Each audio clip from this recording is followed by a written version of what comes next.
All my fans are waving, so thank you.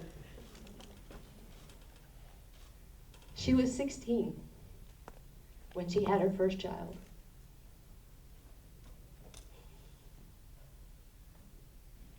"21 when she had her fifth. I was her fifth child. My mother was not married to a kind man. My father beat her a lot.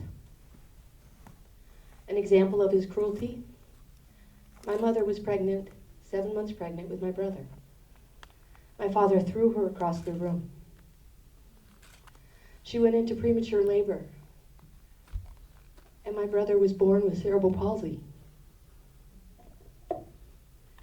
The first memory I have as a child, I was 5 years old.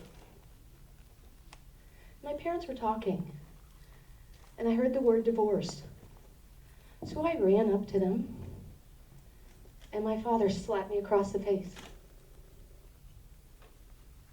When I got up off that floor, I knew I was going to marry a good man. I was 21 when I met my husband. The day I met him, I said I was going to marry him. We dated for almost a year before we got married. And in that time, he was amazing. He was kind. He was respectable. He was doting. Bought me flowers. He was the strong, silent type. He was nothing like anybody in my family was like. But what I liked most was that my husband always opened the door for me. He was always a gentleman. We were so happy when we were going to get married. We went into the courthouse. We got married by the Justice of the Peace. And we came out of the courthouse. My husband got into the car, and he looked up at me, and he said, "Get in." We had a roller coaster marriage, a lot of ups, a lot of downs. But I knew I was committed to this relationship. I had made a vow. And I knew there were only two things that would make me leave this marriage: if my husband cheated on me, or if he hit me.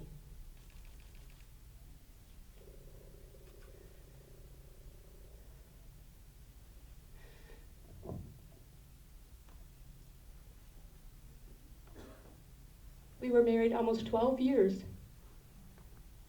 when he hit me.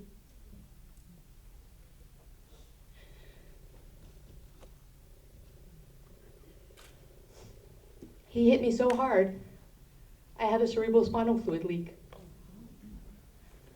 When I went to the doctor, she looked at me and she said, "Sometimes women go through this when they're going through a divorce." Now mind you, this is how I walked into the doctor's office. I couldn't stand upright. The pain was too significant. When I got results from the MRI from the neurologist, it showed that water had wrapped around my brain. And my brain was shifting. The neurologist looked at me and said, "Oh, you might have been in pain."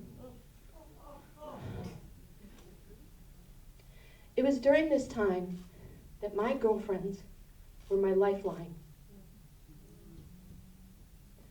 I was a full-time student when this incident happened. I couldn't work because I was physically not able. I had no money. They bought my groceries. They took me to every doctor's appointment that I had.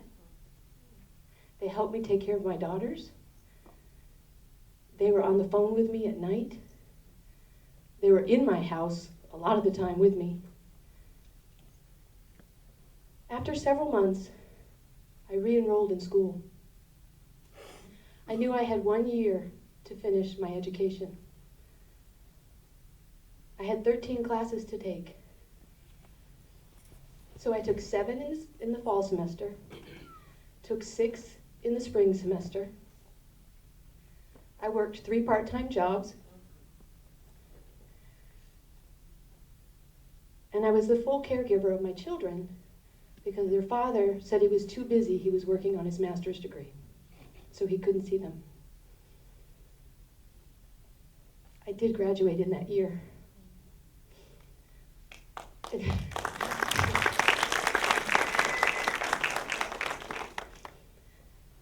And I graduated with a 3.97 GPA.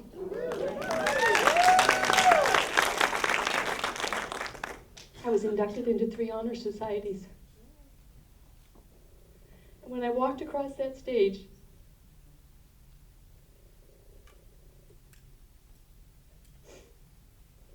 I knew I had broken the cycle for my daughters.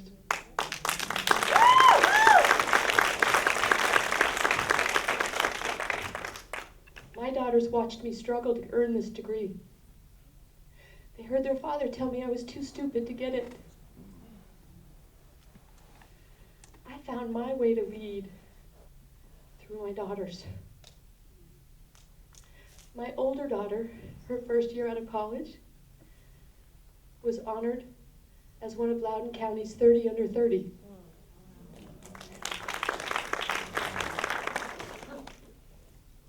My younger daughter, who is a junior at VCU, is the president of her sorority.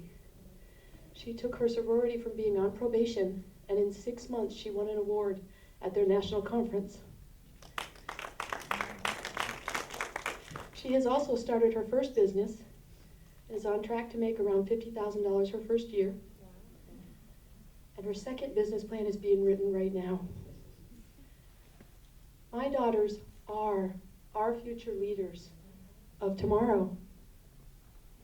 They helped me start my business, and they remind me every day of my mission statement, which is to help one person every day, to be open to how God and the universe bring them to me. Thank you.